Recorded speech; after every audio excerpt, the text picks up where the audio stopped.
We can learn a lot from World War I literature. The first thing to be said is that this is a growing body of work. People are still writing books, poems and plays about the war and inviting readers to reimagine the fighting, but also life on the home front. If we go back to the really early war books from the war years themselves, we get a glimpse of what publishers thought wartime readers might need. Stories about the fighting overseas, for example, invasion scare novels like this one here called War in the Pacific, which took readers to exotic settings in the Pacific Islands, and novels about grief and loss. So it's almost like books that model how you might conduct yourself in wartime, while at the same time entertaining their readers and taking them away from their day-to-day lives.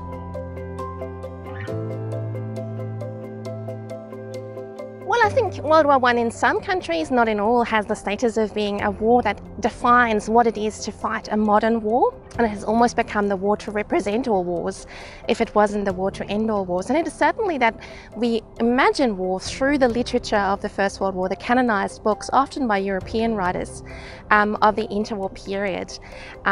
They are still around, they are still being read.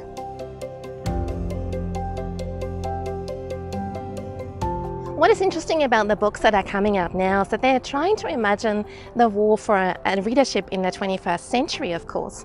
And they're imagining quite a different war. They're imagining the war that the women were fighting as war correspondents, as nurses, and back at home. And they're almost trying to engage us in the conversation about how we remember the war, what we are forgetting in the process, and what this war might mean to us today.